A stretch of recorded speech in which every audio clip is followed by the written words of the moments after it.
Hello there, this is Transfer Talk. Conor Gallagher is set to return to the UK as a move to Atletico Madrid stalls. We are live to Stamford Bridge this hour. Also on the way, Aaron Ramsdale's Arsenal future is in doubt. We'll have a fresh update for you on that shortly. Erik ten Hag should have 2 new defenders through the door today. Will he have a midfielder joining too? And Martin Zubimendi says no to Liverpool. How will that impact their transfer activity?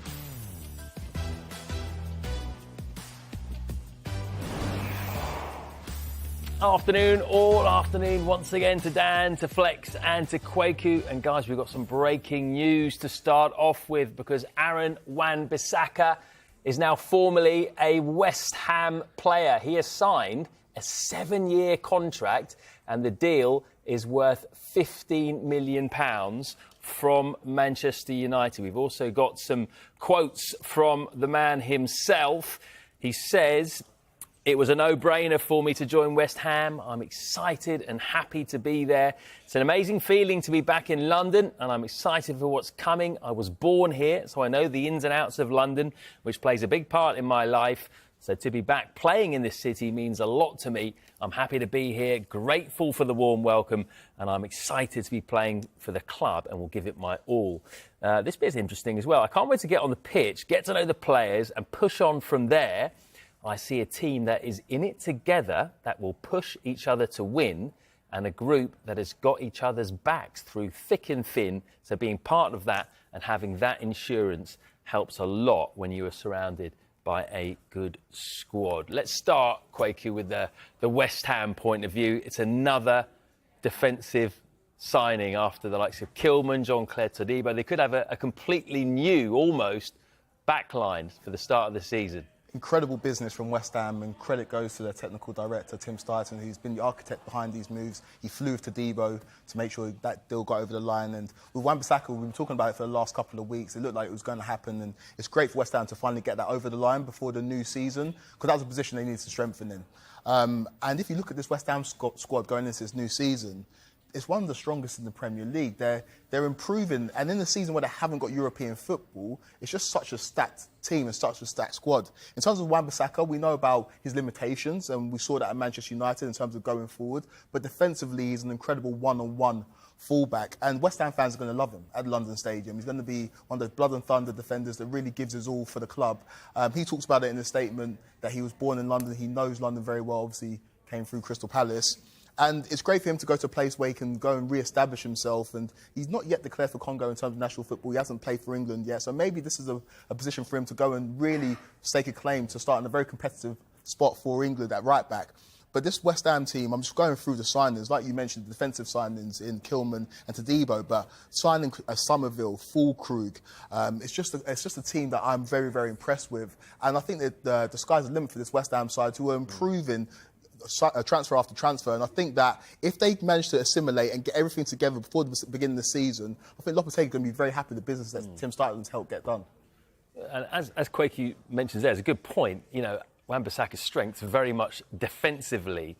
So what does that tell you about the type of defender that Lopetegui likes? Well, I think, first of all, it shows that Julian Lopetegui, as soon as he walked through the doors of West Ham, thought, I need to rebuild that defence. I mean, we were talking earlier, Flex, that, you know, West Ham conceded the most goals outside the bottom 3 last season. So I think for Julian Lopetegui, I think what he did at Wolves, for example, he took a team who were bottom of the table at our winter break at the World Cup, who, you know, weren't incredibly solid defensively. And I think it's really interesting what Wan-Bissaka says there about having a team. He's walking into a team that he feels is together, and the atmosphere has really stood out to him. I think that's what he created at Wolves. When I spoke to all the players there, they spoke about the environment, the mentality, Lopetegui, kind of the aura. That was what he gave off, really. So I think Wan-Bissaka, I'm really excited for him. This is very much the second chapter of his career. He's still mid-20s. He's back in London. I think maybe at the end of the season, maybe we look back on this move as one of the deals of the window. Do you think Man U fans, by and large, would wish him well? How would you sum up his time there? Absolutely. You can never speak for an entire fan base, but I do believe that near enough every Manchester United fan will be wishing Aaron Wan-Bissaka well. He's been a fantastic servant for the football club. Yes, he came in for a huge price tag from Crystal Palace, maybe a little bit too high, but He's give his all for the club. He's ultimate professional. He locks in. He doesn't complain. He's always available.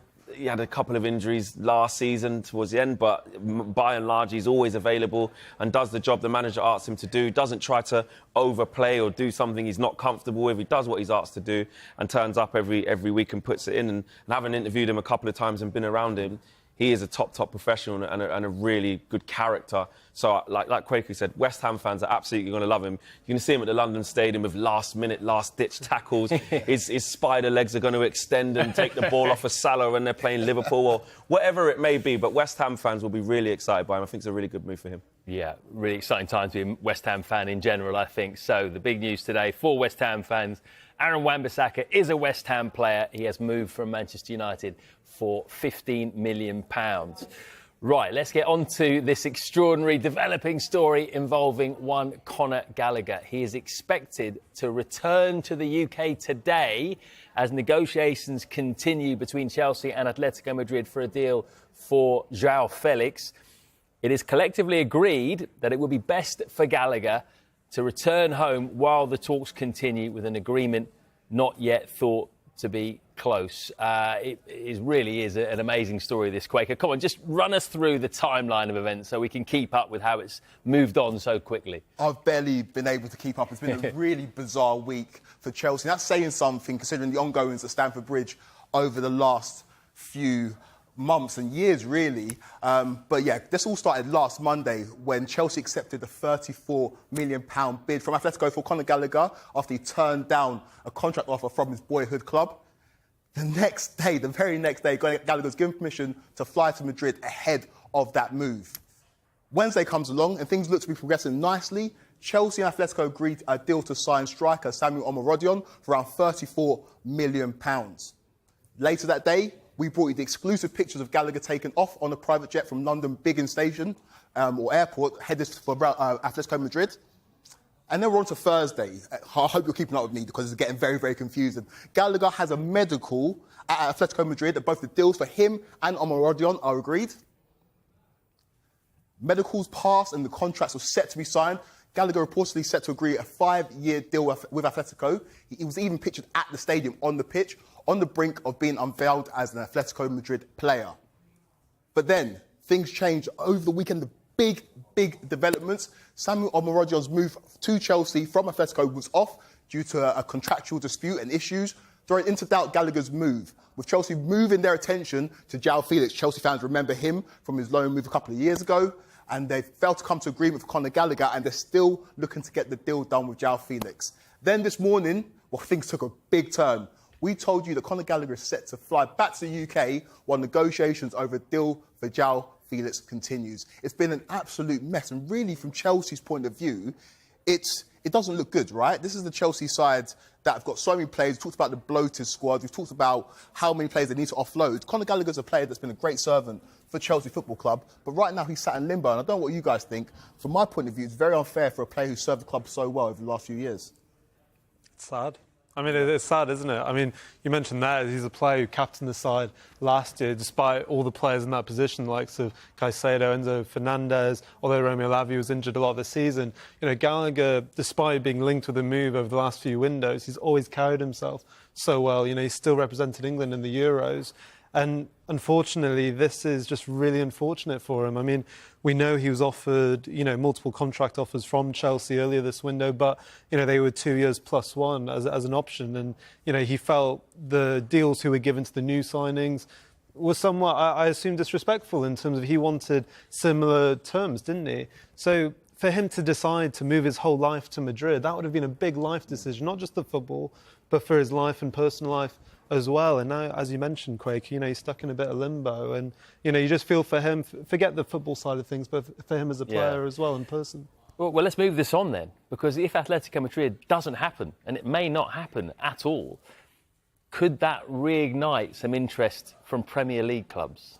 I don't see why it wouldn't, because if that move falls through and Gallagher's left in limbo and Chelsea are left in limbo where they clearly want to move Conor Gallagher on, that's the plan.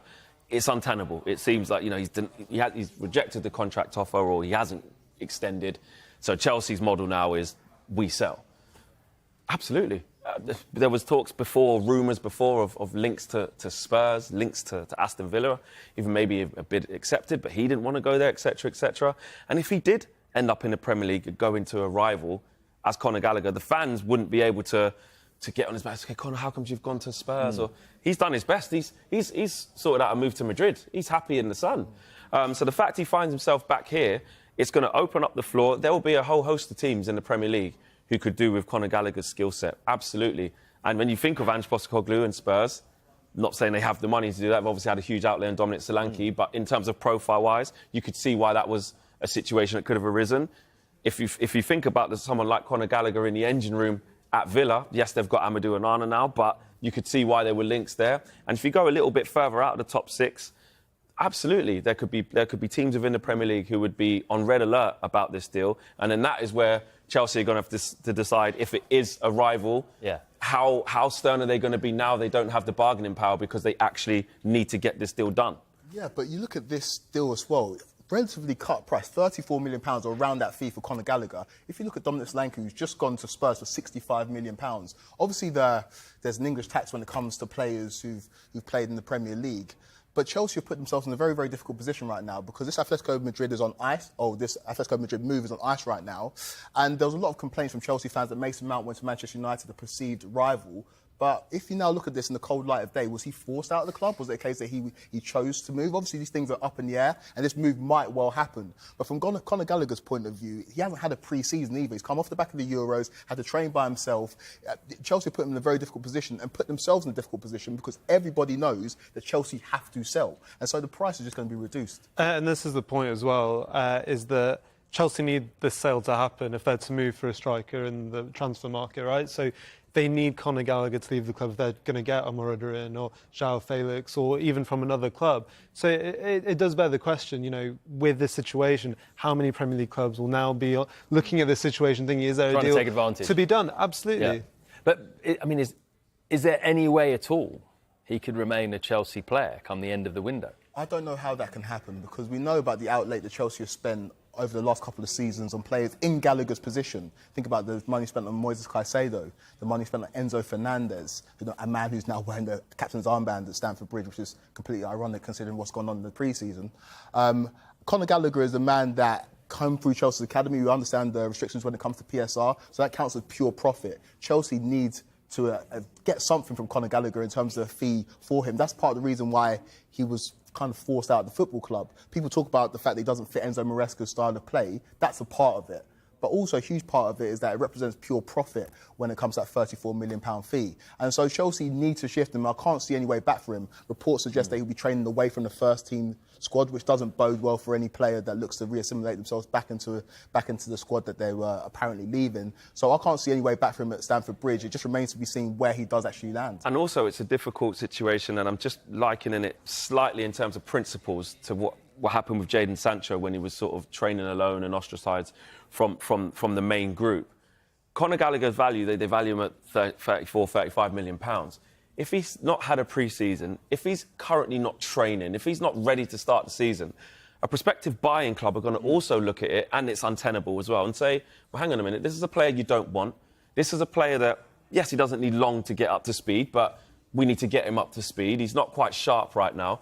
These are all things that go in the buy-in favour of the club, trying to prize him away from Chelsea. And Chelsea are losing, if they haven't lost it all already, to be fair, with the situation, any sort of grip they had over this situation, any narrative and way they want it to swing in their favour, they're losing out on options, because if he doesn't leave the football club, like Kwaku's saying, in terms of PSR and trying to avoid sanctions, etc., you would think that that's going to cause them way more problems if he stays than if he doesn't. Yeah, and of course it is all dependent on them sorting out a deal for João Felix, of course. That is the big situation for Chelsea as it stands. They've got to come to an agreement with Atletico Madrid first on Felix to get Gallagher out the door. Next, though, what does the future hold for Eddie Nketiah?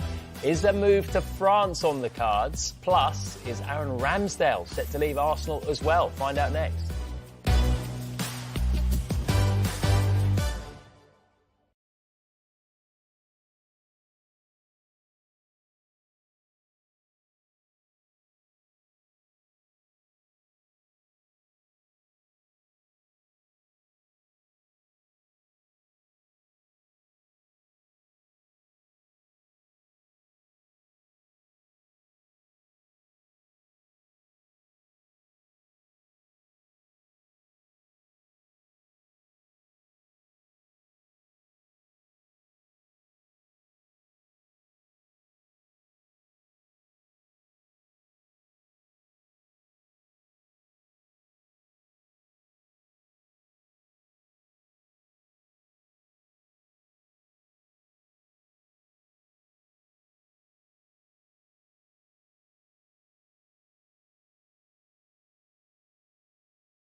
A reminder of the breaking news this hour. Aaron Wan-Bissaka is now formally a West Ham player. He has signed a 7-year contract.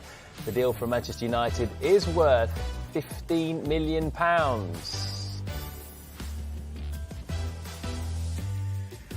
So welcome back to Transfer Talk. Let's get straight to France now. We can speak to French football expert Jonathan Johnson, who joins us live from Paris.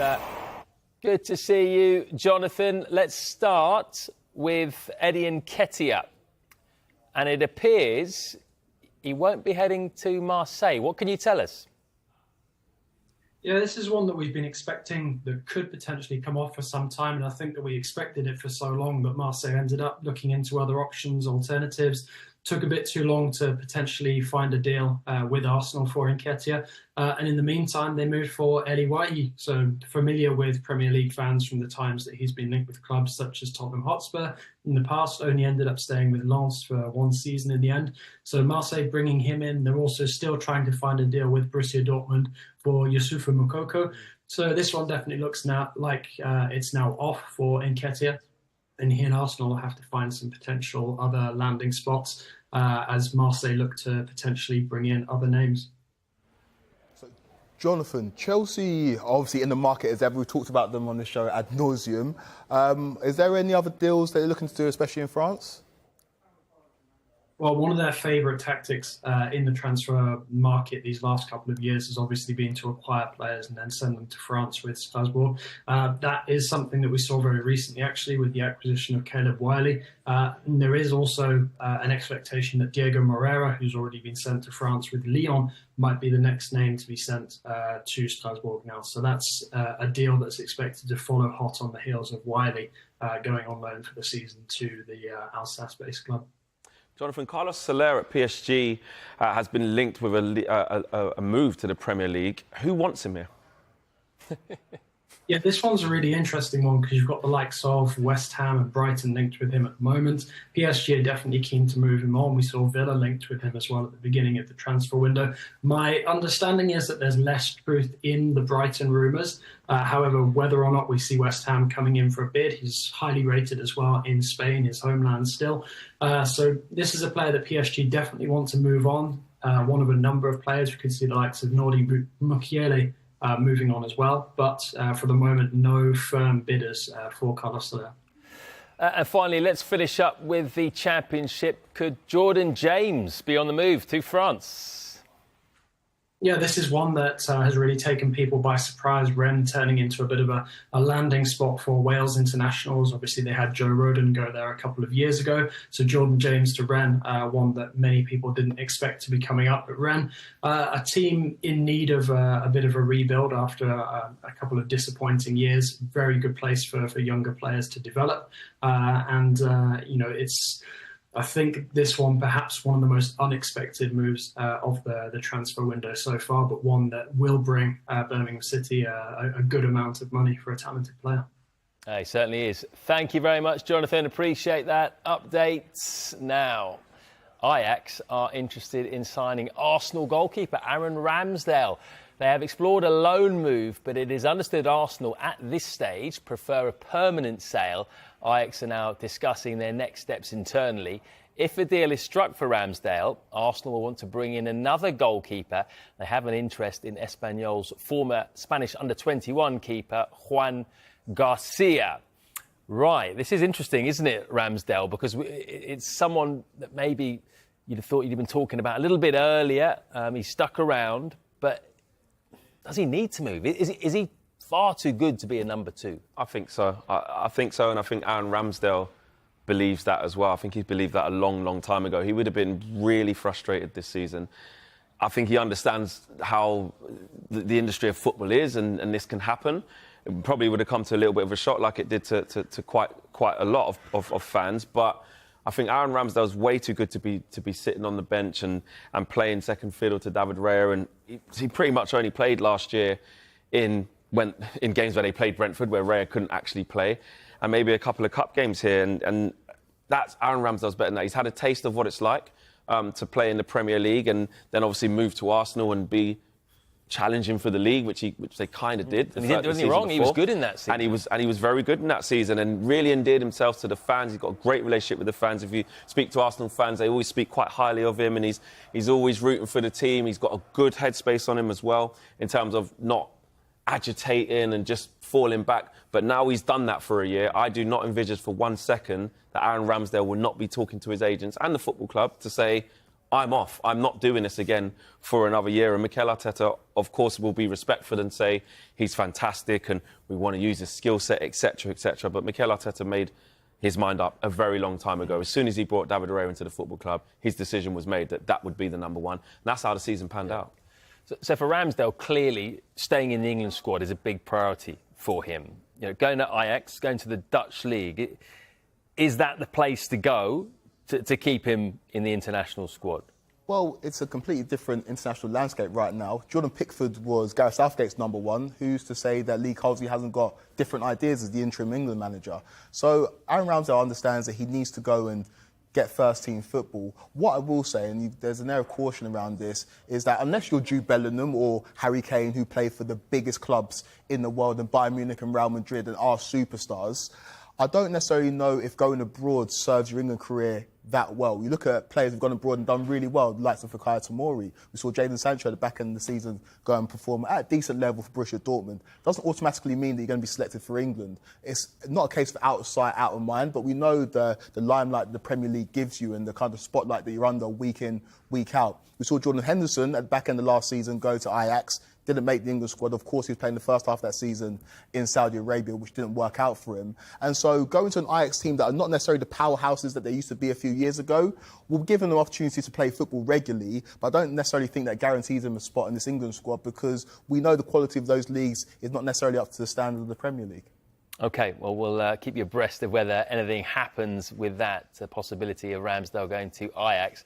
We discussed Eddie Nketiah with Jonathan there. Well, Bournemouth are one of a number of Premier League clubs who have explored the conditions of a deal. When I think about it, actually, Dan, Nketiah to Bournemouth, Solanke's moved on.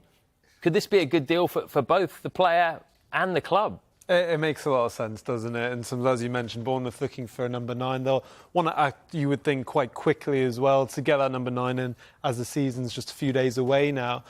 I think for Arsenal as well, you know, we've been talking over the last few weeks about potential incomings, like so Mikel Moreno's been linked. And it feels like after selling Smith Rowe as well, if they can then sell Nketiah this window and recoup even more money PSR-wise as well, that puts them in even a stronger position to really reinforce that squad. I think for Nketiah, you know, we saw him the season before last. He had a really strong end to the season where he scored plenty of goals. He's shown he can score goals across the league, really. But he just needs first-team football. He's at that stage where he needs to play week to week. And Bournemouth, as we saw with Andoni Areola last season, he coached that team incredibly well. So it sounds quite exciting for Nketiah if that happens, but also Bournemouth as well. Do you know what? When you think about it, though, I mean, Nketiah does score goals. Are there other clubs that you look at and think, you know, I could see Nketiah there? Absolutely. Absolutely. I think Eddie Nketiah, when he's had to fill in at Arsenal and help players who've been injured and do his bit for the team, he's done it, but I just think when he's been asked to do more than that, I think maybe the gap in quality from the Jesus, etc., is probably too much. But in terms of going further down the league, mid-table teams, if I look at someone like Brentford, if I looked at Palace, of course, Mateta was absolutely unplayable towards the back end of last season. He was a complete revelation under Glasner, and he's been away at the Olympics. But if Palace want more options, they're going to have a fair bit of money to spend if Mark Gahey goes through, and yes, they've got a lot to do, but they'll have some money. He could easily play for Palace. I'm even looking at maybe the likes of Everton. Everton are going to be looking to come out of a difficult couple of seasons where they've had to face relegation and points deductions. They've got a brand new stadium coming. It's going to be, hopefully, for Everton fans, a new dawn for the club. Calvert-Lewin has had his problems with injuries, etc. Beto's really, really struggled. I could see someone like Eddie Nketiah going to Everton in a new look side without sort of 10 points deducted, etc., and really kicking on. So I think it's an exciting opportunity for the rest of the league regarding Eddie Nketiah, because I think in the right setup, with consistent football and confidence and a manager behind him say, you know, you can be our main man, go and have a go at it, I think he'll do well. Yeah, OK. I wonder if there could be a few outgoings we'll be talking about concerning Arsenal over the next few days. We've got loads still to come. Next, this is a part that Flex is going to really like. We're going to be talking all things Manchester United. Plus, we're going to tell you why Martin Zubimendi snubbed Liverpool.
Welcome back to Transfer Talk. Let's get more now on our top transfer story, and that is that Conor Gallagher is set to return to the UK as his Atletico Madrid move stalls. Let's get right out to Stamford Bridge now. Speak to our reporter, Paul Gilmore. Paul, bring us up to speed with things. What's happening?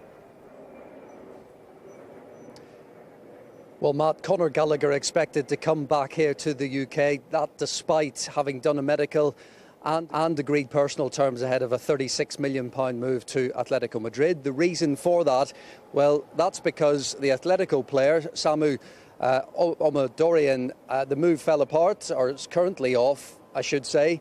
And what that means is that Atletico Madrid need to raise money or have a player exchange before this move can be completed. They've already signed Julian Alvarez from Manchester City for just shy of £82 million.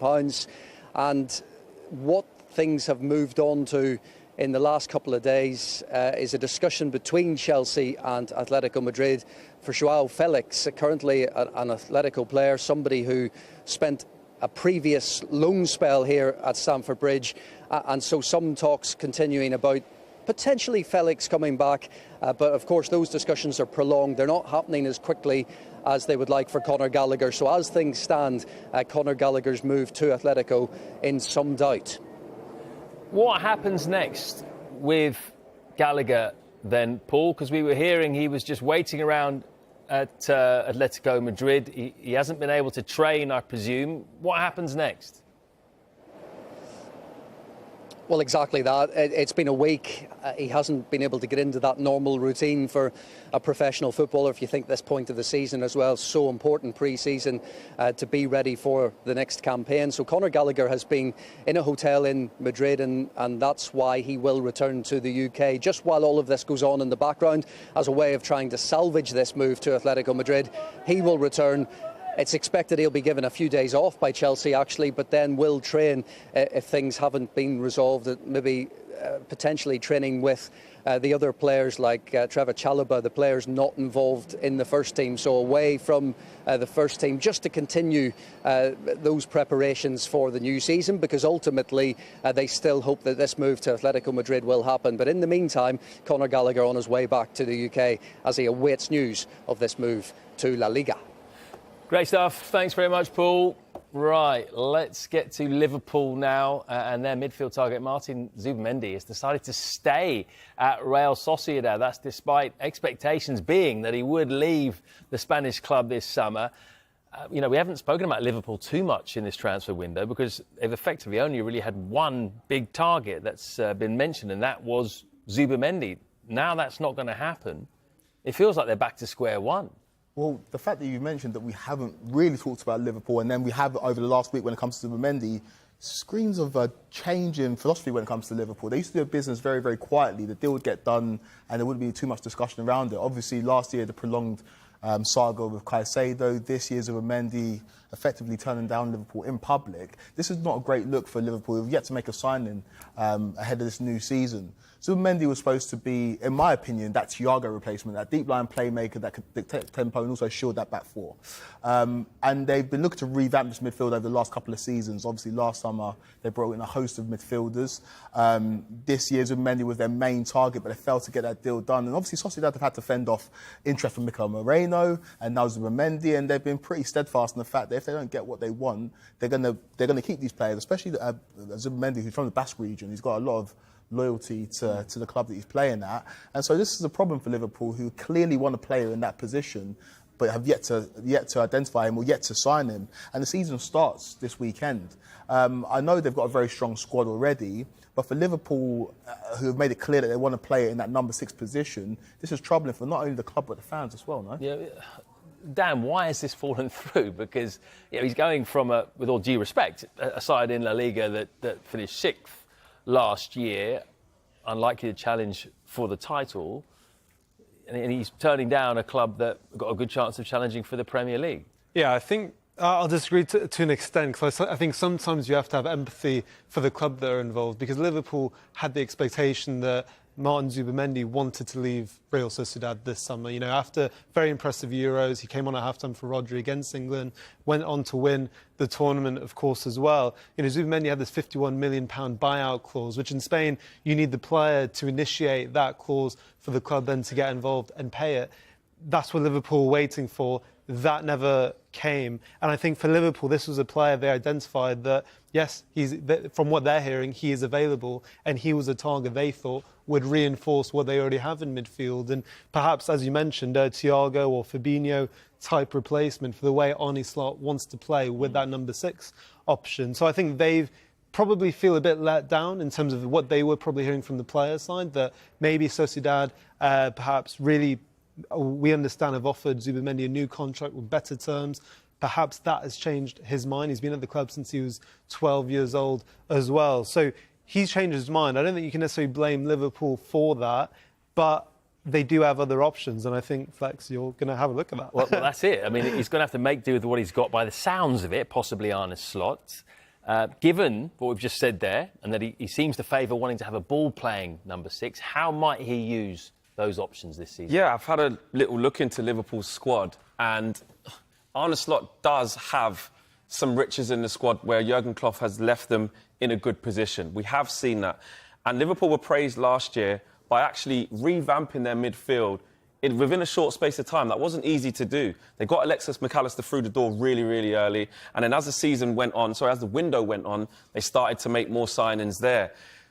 Trent, I'm going to start with Trent, actually, because there's been so much made about Trent Alexander-Arnold in terms of, from a right-back, he may not be best defensively. England have tried that sort of option. It didn't work. He's inverted into midfield at Liverpool. But as we can see, he struggled in that role. He struggles to progress the ball in terms of if there's pressure, how does he take the ball in those situations, and doesn't make a natural fit for that. The most natural fit I believe Liverpool have, and the player who is most suited to that role, is Wataru Endo down there.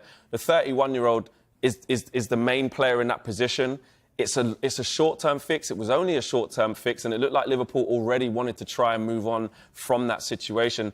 And he came in and done a really good job. In my opinion, I think he was on the front foot. He was getting involved in challenges. He was winning duels, and he brought a lot of calmness to there. But of course, it's a short-term fix.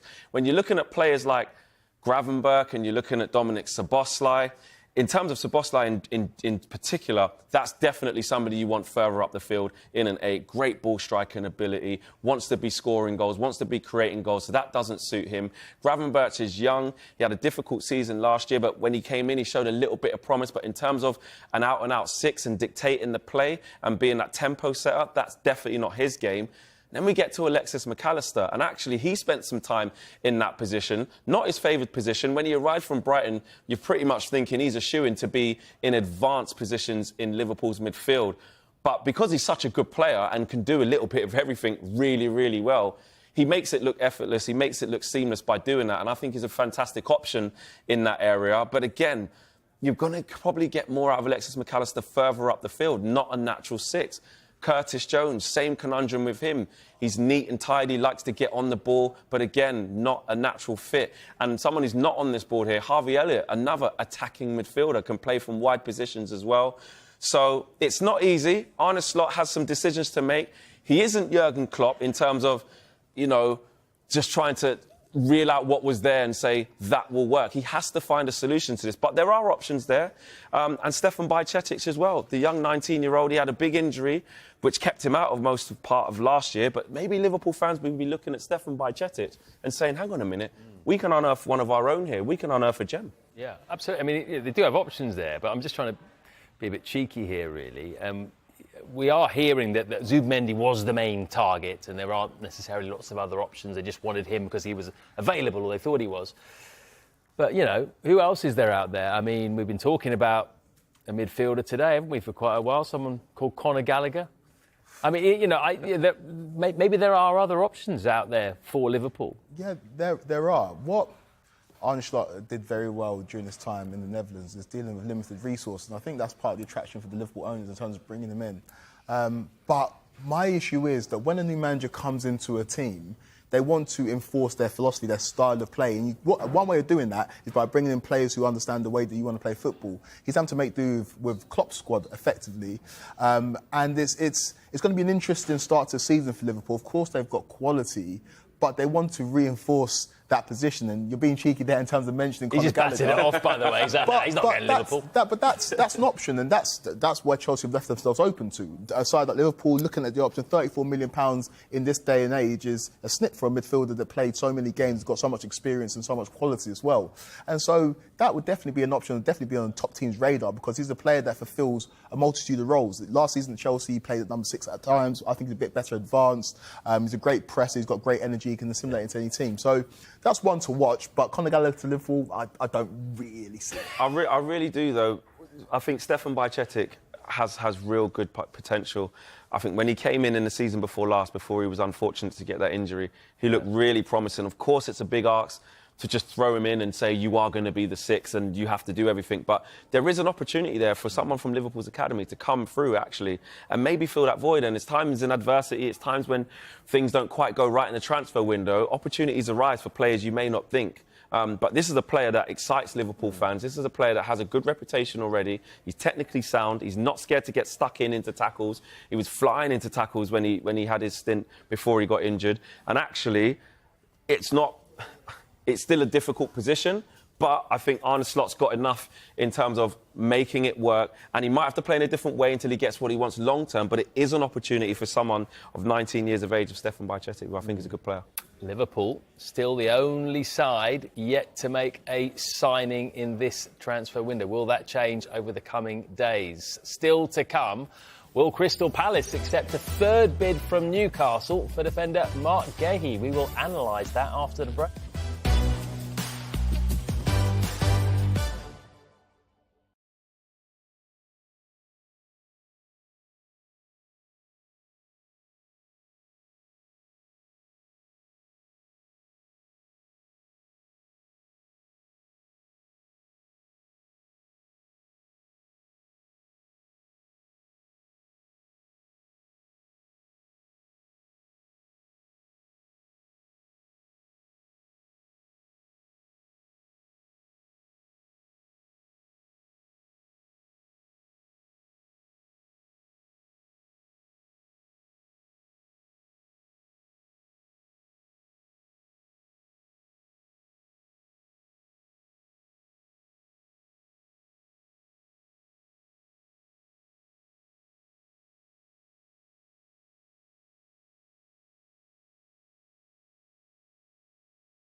Hi there, welcome back to Transfer Talk. We're going to talk about Manchester United now, and they are expected to focus on midfield recruitment following the imminent arrivals of Noussair Mazraoui and Matthias de Ligt. However, any potential incomings will be dependent on budget and valuation. And Flex, might they also be dependent on one or two outgoings? I think so. Manchester United are in a position whereby they need to sell players in order to bring players in. That is how the situation lies.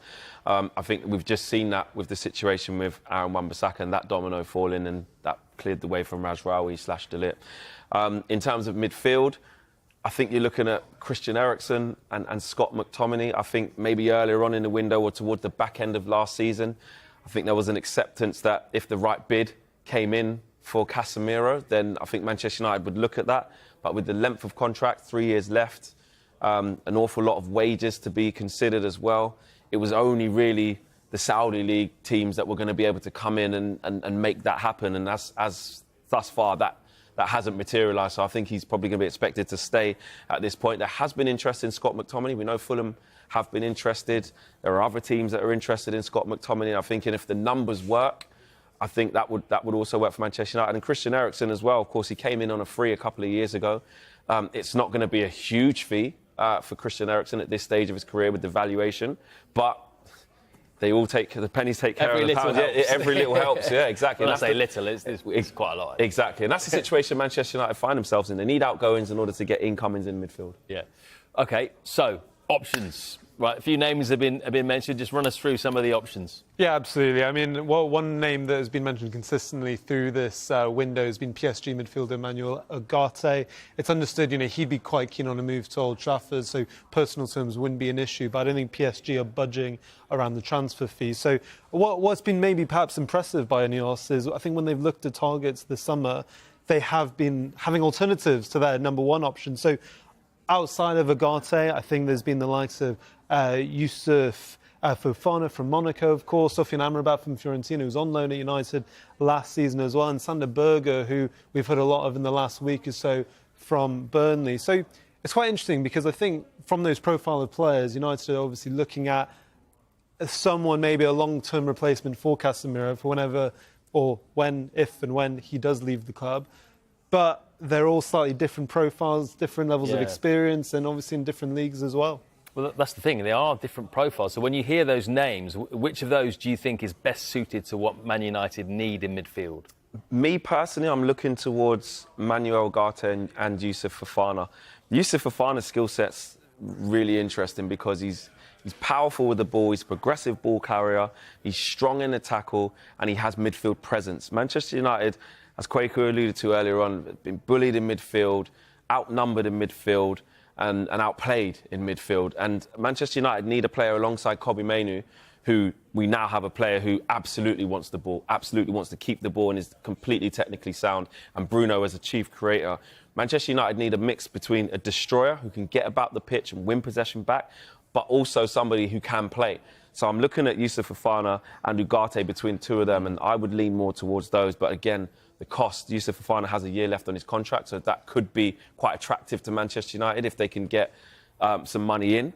But Ugarte, with that price tag, like you said, Dan, it's looking really, really difficult. And that's why we're hearing links with Zanderberg with a potential price of £35 million. That's way more in the ballpark that Manchester United would be looking at. And Sofiane Amrabat, who had a stint last year on loan at Manchester United, I think when called upon, showed that he's disciplined and will carry out the role to the letter, but does have some limitations in other areas, but he can do a job for Manchester United. So I just think it depends what resources Manchester United have after a significant outgoing in that area of the pitch.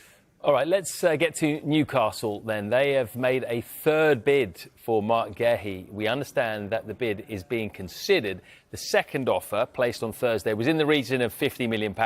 Palace value him at £65 million. So you can imagine that third bid is somewhere between 50 and 65. I mean, it is a big amount, but when you look at their defensive problems, i.e. injuries, can you see why they want to shell out for someone like Guehi? 100%. Last season, Newcastle suffered with injuries. Obviously, the injury to Nick Pope hampered them. Injuries to Sven Botman throughout the season, and Jamal Lascelles, who's the club captain, means that Newcastle were right to look in the market. Obviously, already brought in Lloyd Kelly on a free from Bournemouth. And Mark Guehi fits the profile of Newcastle. I feel like it's a place where he can develop, he can grow with the club. And Newcastle looking to take that next step. This is a man that starred for England at the Euros, arguably England's best player at the Euros, outshone established defenders like John Stones. And so this is a deal that makes sense for both parties. Obviously for Crystal Palace, with reports of Joachim Andersen being of interest to other clubs, it will hurt Palace, especially after losing Michael Olise already. But this move makes sense for Newcastle, especially as they're trying to reinforce and go again next season with European football. So I think this Newcastle team is a team that will definitely benefit from the services of Mark Guehi. But for Palace, they're going to need to look in the market to find a replacement for a player that's been such a stalwart for them over the last couple of seasons. Just quickly, because we're running out of time, Dan, but success 2 seasons ago, getting to the Champions League, was built on defence for Newcastle, wasn't it? Yeah. Do you think this is potentially a signal that Eddie Howe wants to return to that solidity? Yeah, absolutely. I think the difference this season is, as you mentioned, they won't be having European football. They'll be back week to week, and we saw what they were able to accomplish 2 seasons ago. So I think the addition, if it happens, Gay and perhaps even a few others, I think you'll see maybe more of what we saw 2 seasons ago, and Eddie Howe, I'm sure, will get Newcastle back on track this season. Yeah. Guys, been an absolute pleasure as always. You're back tomorrow? You're back tomorrow? You're not though, Flex? Back on Thursday. OK. Nubaid is here. Such a shame you're not on I together. will be back with Nubaid, yes. If he turns up. He can't wait, I'm sure. Thanks very much, guys. OK, don't forget that Good Morning Transfers is back at the same time tomorrow morning, 9 a.m. with 3 of us and Nubaid. And then we'll have a full roundup of the day's transfer news a bit later on. Transfer Talk, that is on at midday. And, of course, the Transfer Show. That's on at 5 and at 6:30 if you're just getting back from work and you want a roundup of all the news that's happened. Next, though, we'll be back live to Stamford Bridge for an update on the Conor Gallagher situation.